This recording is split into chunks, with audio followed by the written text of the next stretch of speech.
소름이 끼치도록 완벽한 나의 여자친구. 지금부터 저의 예전 여자친구에 대해서 얘기하려고 해요.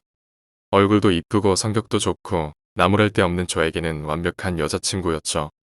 하지만 사귀고 2년이 지났을 무렵 저는 여자친구의 이상한 행동 때문에 더 이상 견딜 수가 없었고 사귄 지 2년 반 만에 결국 헤어지게 되었죠. 그리고 저번 주 금요일에 우연히 예전 여자친구의 소식을 듣게 되었는데 1년 전쯤 방 안에서 스스로 목숨을 끊었다네요. 유서 하나 안 남기고 사는 게 힘들었는지 그냥 호련히 떠나버렸다더군요. 하지만 그녀의 친가족이나 그녀와 친한 주변 사람들은 알 거예요. 그녀가 스스로 목숨을 끊은 이유를 말이죠. 사건의 발단은 지금으로부터 약 4년 전. 저희는 1주년을 맞아 대부도로 1박 2일 여행을 떠났죠. 대부도에 도착하니 해가 뉘엿뉘엿지는 초저녁이었어요. 펜션에 도착해 짐을 풀고 배가 고파 펜션에서 걸어서 10분 정도 떨어진 조개구이 집을 갔었죠. 소주도 3병 정도 마시고 취기가 오른 저희는 노래방을 가려고 했어요. 주인 아주머니께 노래방이 어딨냐고 여쭤보니 이 근처에는 없고 조금 나가야 있다더군요. 저희는 아쉽지만 그냥 펜션으로 돌아가려고 펜션 쪽을 향해 걷고 있었어요. 시골 도로라 한적하고 어둡고 좀 음침하더군요. 여자친구도 무섭다며 손을 꼭 붙들고 가더군요. 그렇게 조금 걸었나. 올 때는 보이지 않던 어떤 건물 한 채가 서 있더군요. 근데 1층, 2층, 3층 불도 꺼져 있고 아무도 살지 않는 공사가 아직 덜 된 건물 같은데 지하를 향하는 계단엔 노래방이라고 써져 있는 핑크색 간판에 불이 켜져 있더라고요. 조금은 스산하고 어둡고 초라해 보이는 노래방이었지만 시골 노래방이 그렇겠지 생각했죠. 조금 무섭기도 하고 시설도 안 좋아 보이고 그냥 왠지 가기 싫었지만 저기라도 갈까 하고 물어봤죠. 근데 여자친구도 조금 깨름직했는지 그냥 숙소로 가자고 하더군요. 저희는 다시 발길을 숙소 쪽으로 돌리고 몇 발자국 걸었나. 여자친구가 숙소에 가면 술만 더 먹고 그냥 잠만 잘 것 같다며 다시 노래방을 가자고 하더군요. 그렇게 노래방 입구에 도착하여 지하로 내려가는데 여자친구가 음침하고 기분이 이상하다며 다시 숙소로 돌아갈까 하며 고민을 하더라고요. 저는 이왕 왔으니까 1시간만 부르고 가자고 했죠. 그리고 입구문을 열었는데 주인도 없고 노래 부르는 손님들도 없고 분명히 새로 진 건물 같은데 노래방 시설이 너무 낡았더군요. 냉장고 안에는 음료수나 물도 없고 분명히 장사는 하는 집 같은데 이상한 기분이 들더라고요. 저는 아무도 안 계세요 하고 외치려고 하는 순간 여자친구가 제 입을 막으며 조용히 하라고 하더군요. 그리고는 무언가 홀린 것처럼 3번 방 쪽을 향해 뚫어져라 쳐다보더군요. 저는 누가 있나 하고 그쪽을 쳐다봤는데 아무것도 안 보이더군요. 기분도 이상하고 점점 무서워지고 해서 여자친구 보고 그냥 갈까 하고 물어봤죠. 하지만 제 여자친구는 들은 척도 안 하더니 뚜벅뚜벅 3번 방을 향해 혼자 걸어가는 거예요. 그리고는 문을 찰칵하고 열더니 제 쪽을 향해 고개를 돌리고는 이리 오라는 손짓을 하며 오빠 뭐해? 빨리 도와줘. 갓난아기가 엄마 발에 밟혀 죽고 있어. 순간 온몸에 소름이 확 돋더군요. 근데 절 더욱더 미치게 했던 건 여자친구의 미소였어요.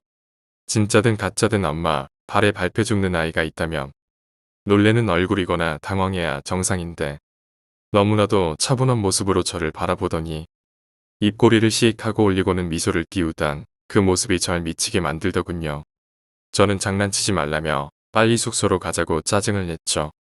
하지만 여자친구는 희죽희죽 웃으며 다시 오빠 빨리 와. 어떤 엄마가 아기 얼굴을 발로 찍고 있어. 도와줘야 돼. 하며 저를 5초 정도 멍하니 쳐다보더니 인상을 쓰며 방 안으로 휙 들어가더군요. 저는 당황하여 3번 방으로 성큼성큼 걸어갔죠. 그리고는 방문을 여는 순간 쓰러지고 말았습니다. 아무도 없는 방 안 그리고 아무도 없는 소파에 대고 여자친구가 발로 무엇인가를 마구 찍어대더군요. 그러더니 저를 바라보며 씩 웃더니 오빠 뭐해? 빨리 이 아줌마 도와줘라고 하더니 죽어 하며 소파를 발로 마구 찍어대는 겁니다. 저는 방 안으로 뛰쳐들어가 뭐하는 거냐고 하며 여자친구를 끌어안았죠. 하지만 여자친구는 제 품에 끌어안긴 채 아무도 없는 소파를 향해 발길질을 멈추지 않더군요. 저는 여자친구를 안고 밖으로 뛰쳐나오는데 여자친구는 뒤쪽을 향해 조금만 더 거의 끝났어 쟤 좀 봐, 날 보고 웃고 있어. 빨리 죽여.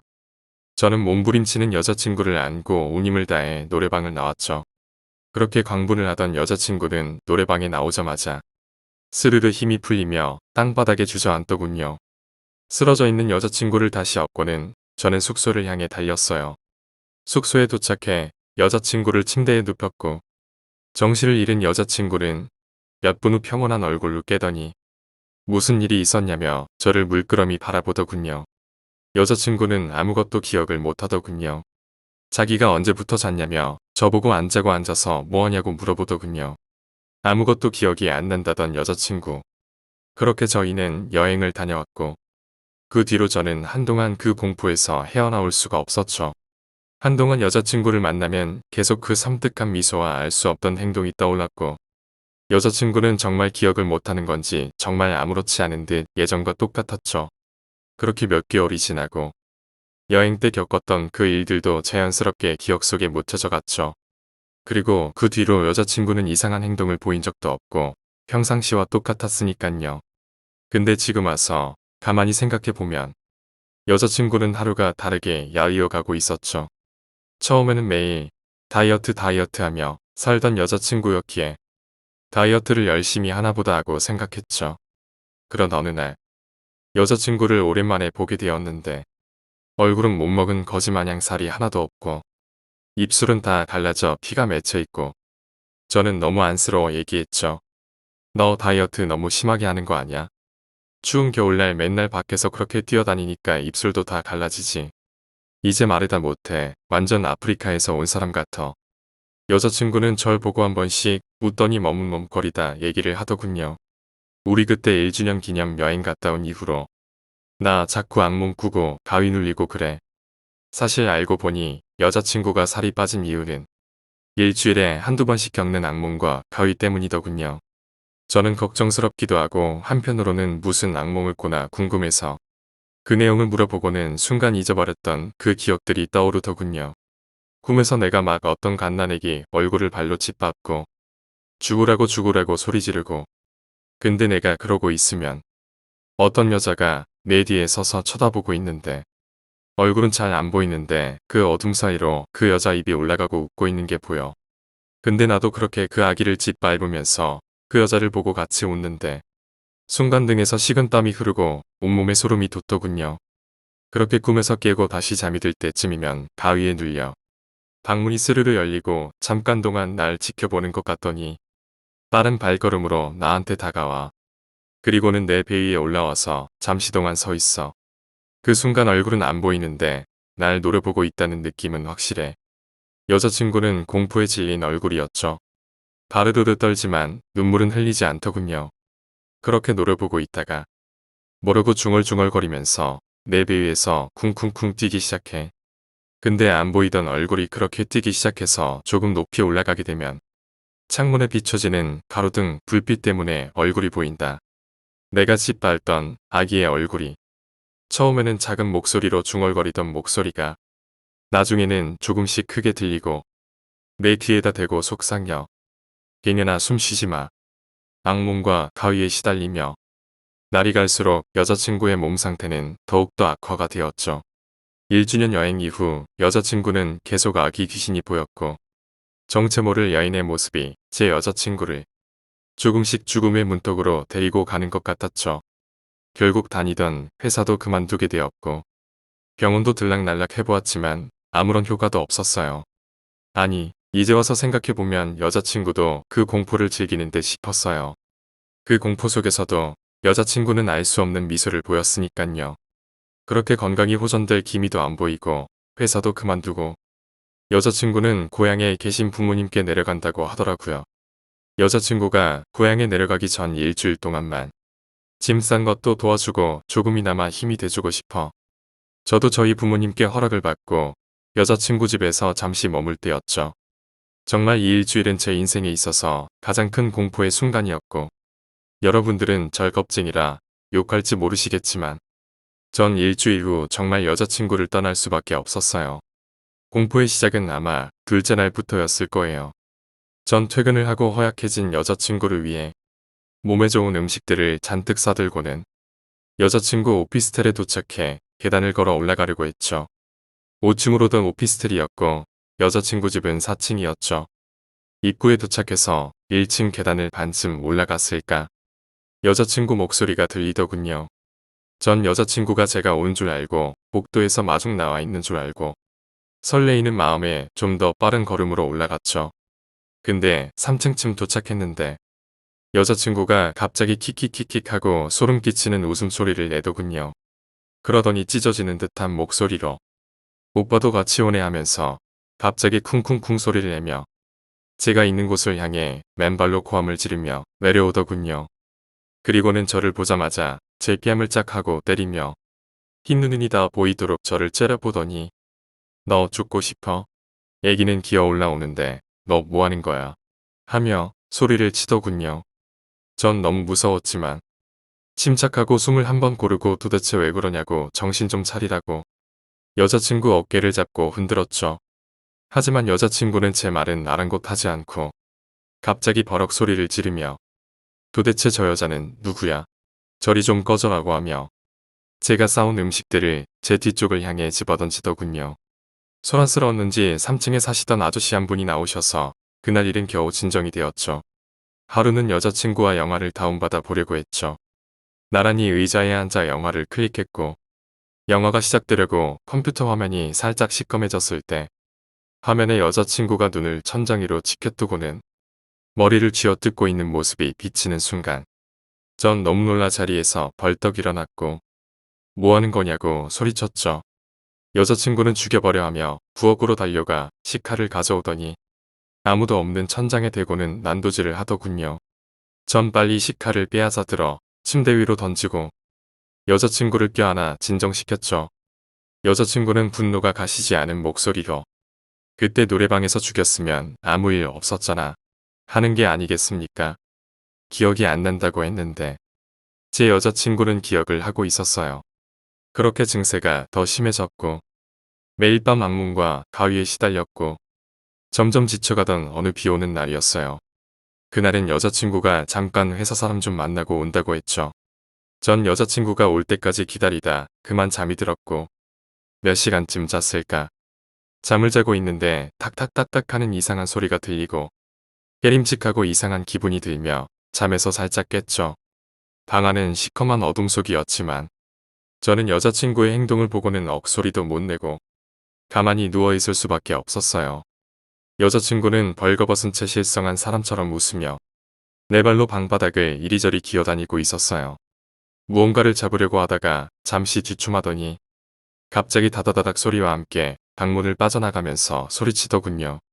죽여. 한 번만 더 보면 죽여. 전 순간 온몸에 소름이 돋고 공포에 휩싸이게 되었죠. 저의 인내심은 바닥을 보이기 시작했고 이제는 화가 나더군요. 전 벌떡 일어나서 불을 켜고 방문을 나가려는데 여자친구가 밖에서 문고리를 잡고 알 수 없는 말을 하더군요. 더 이상 안 되겠다 싶어. 여기서 나가 경찰서에 신고를 하던지 여자친구 부모님께 전화를 하던지라고 생각하며 제 짐을 싸려고 돌아섰는데 땅바닥에는 여자친구의 머리카락 한 움큼이 빠져있고 손톱 발톱이 다 빠져 방바닥은 피로 흥건하더군요. 눈물이 나왔어요. 저는 공포와 분노에 찬 목소리로 고함을 지르고 방문을 있는 힘껏 잡아 당겼고 여자친구는 방문 앞에 앉아서 방바닥을 이마로 쿵쿵쿵 내려찍고 있더군요. 그리고는 힘없이 쓰러지더군요. 일주일이 지나 아침이 밝았고 여자친구 부모님이 오셨어요. 저는 마지막 남은 뒷정리를 하고 있었죠. 그렇게 정리를 하고 있다. 침대 구석에서 공책 하나를 발견했죠. 일기장을 펼쳤고 글을 읽어나가기 시작했죠. 날짜와 시간은 기재되지 않았고 틈틈이 시간 날 때마다 적어내려간 글인 듯 싶었어요. 비겁하고 나쁜 놈이라 욕하실 수 있겠지만 전 그녀에게서 도망칠 수밖에 없었어요. 너무 두려웠고 무서웠어요. 정말 일어날 수 없는 일들이 제 눈앞에서 펼쳐지고 솔직히 지금까지 제가 그녀 옆에 있었다는 게 신기할 뿐이었죠. 그 일기를 읽고 아무 말도 없이 떠났죠. 아니, 도망갔다는 표현이 맞겠네요. 여자친구의 일기 내용에서 여자친구는 저희가 1주년 기념 여행을 떠나기 이틀 전부터 그들을 봤었어요. 여자친구는 여행 때 필요한 물품들을 사기 위해 마트에 들렸다가 집에 오는 길에 마트 건너편 건물 입구에서 나오는 그들을 보았어요. 모자를 푹 눌러 쓴 어떤 여성과 그 옆에는 3살쯤 돼 보이는 아기가 서 있었어요. 얼굴을 알아볼 수 없었지만 여자친구는 어디선가 봤던 분명히 낯이 익은 얼굴이랬어요. 그들도 마치 자기를 알고 있는 마냥 건너편 건물에서 여자친구를 보며 웃고 있었고 우리가 여행을 떠나던 그날 그들은 우리가 떠나는 모습을 지켜보고 있었어요. 집 앞에서 조개구이집에서도 그들은 저희 주위에서 맴돌았어요. 노래방에서 그 일이 있고 여자친구는 잠에서 깨고 안 자고 뭐하냐고 물어봤죠. 여자친구는 저에게 건넨 말이 아닌 제 옆에 서 있는 그들에게 말을 건넨 거였죠. 그 뒤로 그녀는 매일 그들을 봤고 악몽과 가위는 모두 거짓이었어요. 그것은 모두 여자친구가 겪은 실제 얘기였어요. 매일 밤마다 그 아기는 그녀 배에 올라타 그녀를 밟아 죽이려 했어요. 그 뒤에는 항상 어떤 여자가 웃고 있었어요. 제가 그녀 집에서 생활할 때는 더 심해졌죠. 그들은 여자친구 귀에 대고 속삭였죠. 남자도 죽여버릴 거야. 근데 그녀의 일기를 보고 더욱 섬뜩했던 건 여자친구가 보는 그들은 애기와 여자만이 아니었어요. 멀리서 어떤 남자가 그 상황을 지켜보며 웃고 있었어요. 그리고 그 남자도 낯이 익은 얼굴. 일기의 마지막 부분을 보고 전 여자친구를 떠나려고 마음을 먹었죠. 조금씩 기억이 난다. 그들이 누구인지 조금씩 알 것 같아. 그들을 처음 본 곳 어딘지 알 것 같아. 내가 애를 낳았던 곳. 그리고 사는 게 너무 무서워. 애기를 밟아 죽였던 곳. 그 여자는 나였고 그 애기는 내 아이야. 날 지켜보고 있던 그 남자. 날 임신시킨 그 남자자. 그 남자가 자살했다는 소식은 들었어. 우리 그날 애를 죽이고 안도의 한숨을 내쉬고 웃었잖아. 저는 일기장을 덮었어요. 그 순간 어디선가 따따닥하며 달려오는 소리가 들리더니 여자친구가 방문을 벌컥 열고는 저에게 달려들었어요. 눈이 완전 돌아가 흰자만 번뜩였고 저에게 달려들더니 너도 죽여줄까? 저는 너무 놀라 방문을 박차고 나왔고 그녀는 또 무언가를 본 것처럼 끄악하고 소리를 지르더니 방문을 네 발로 기어나오며 얘기하는데 여자친구의 목소리가 아니었어요. 정말 애기가 웅얼웅얼거리는 목소리가 나고 또 남자 목소리를 내더군요. 난 걔만도 못한 년이야. 기어다니는 것도 감사해야 해. 하더니 막 이리저리 미친 듯이 기어다니는 모습을 보고는 저는 여자친구 집을 뛰쳐나왔어요. 그 뒤로 그녀를 2번 다시 볼 수 없었고 종종 그녀의 얘기를 듣게 되었는데 그녀는 사고로 2발목이 절단났고 걸어다닐 수 없다고 했어요. 더 이상 무언가를 향해 발로 짓밟을 수도 없었다고 하며 그 뒤로 더 이상 밟아 죽일 수 없다고 매일 밤 소리를 질러댔다고 했어요. 그리고 그녀가 자살했다는 소식을 듣게 되었어요. 그 뒤 여자친구 부모님은 아기를 묻은 그곳을 알아내었고 아기의 시체를 좋은 곳에 묻어주기 위해 파보았는데 아기 시체 유골 옆에는 2개의 발목이 발견되었다고 하네요. 이렇게 여자친구 집에서 뛰쳐나온 후 한동안 저는 정말 극심한 패닉 상태로 음식도 제대로 먹지도 못했고 사람들이 만나기도 두려웠고 회사 생활도 엉망이 되었었죠. 정말 아무한테도 얘기 못했어요. 말한다 한들 누가 믿어주겠습니까? 저희 부모님께도 친구들에게도 그냥 성격이 안 맞아서 헤어졌다고 했죠. 저희 집 근처에 사는 사촌 형만이 이 사실을 알고 있었고 어렸을 적부터 저에게 힘이 돼주고 저를 항상 믿어주는 형이었기에 안식처가 있다는 안도감 때문이었는지 그나마 위로가 되더군요. 그렇게 힘겹게 하루하루를 보내던 어느 날 여자친구 집에서 뛰쳐나온 지 한 4개월 정도 되었을 때였어요. 저는 퇴근 후 직장 동료들과 저녁을 먹고 집에 오는 길이었죠. 아파트 입구 버스 정류장에서 내려 저희 집으로 터벅터벅 걸어가고 있었죠. 저는 그 일이 있은 후 혼자 어두운 밤길을 걷게 될 때면 저도 모르게 주위를 경계하며 걷는 습관이 생겼는데 그날따라 날도 어둡고 몇 개 없는 가로등, 불빛도 희미하더군요. 저는 계속 경계를 늦추지 않고 걷고 있었는데 누군가 제 뒤를 밟는 듯한 느낌이 들더군요. 그래서 저는 뒤를 돌아봤는데 멀리서 어떤 여자가 걸어오고 있더군요. 누구지? 하며 잠깐 멈춰서서 바라보고 있었는데 근데 그녀가 점점 다가올수록 그 모습이 뚜렷해질수록 저는 정말 심장이 멈추는 줄 알았어요. 어두운 골목길에서 그녀가 막 가로등 불빛 밑을 지날 때 웃고 있는 그녀의 얼굴을 보고 말았죠. 저는 뒤도 안 보고 도망치기 시작했어요. 그녀도 저를 쫓아서 뛰기 시작했어요. 저는 저희 집 아파트 나무 뒤로 숨었고 그녀는 절 못 본 채 그냥 지나쳐 가더군요. 20분 정도를 그렇게 숨어 있다 그녀가 간 것 같아 맛에 나와 막 달려 집 앞에 도착하였고 저는 불이 나게 엘리베이터를 타고 올라갔죠. 저희 집은 14층이었고 엘리베이터가 11층을 지날 때였어요. 엘리베이터 창문 사이로 그녀가 웃으며 기어 올라오는 모습을 보고 말았어요. 엘리베이터 문이 열리고 저는 현관문 비밀번호를 누르고 있었죠. 그녀는 제가 집 현관문 여는 걸 눈치챘는지 탁탁탁탁탁 하며 올라오는 속도가 빨라지더군요. 저는 간신히 문을 열었고 정말 간발의 차로 문을 열고 들어갔죠. 그 문을 열고 들어가고 닫는 그 1초의 순간 그녀의 눈을 마주쳤어요. 삐끼 어린 그 눈빛을 말이죠. 저는 현관문 앞에 주저앉았고 그녀는 복도에서 거친 숨소리를 내며 서 있는 듯 싶었어요. 10분 정도 지나고 그녀가 엘리베이터를 타고 내려가던 소리가 나더군요. 저는 현관문을 살짝 열었고 땅바닥에는 메모 하나를 남겨놓고 갔더군요. 제정신일 때 이 말을 꼭 전해주고 싶었어. 미안해. 그 뒤로 연락도 없었고 모습도 보이질 않았고요. 저희 부모님이 말씀하시길 집으로 전화가 한 번 왔었다는데요. 알고 보니 그날은 그녀가 자살하기 하루 전날이었더군요. 오늘 이야기는 여기까지입니다. 오늘 이야기가 재미있으셨다면 구독과 좋아요, 댓글 부탁드립니다. 댓글은 저에게 큰 힘이 됩니다. 감사합니다.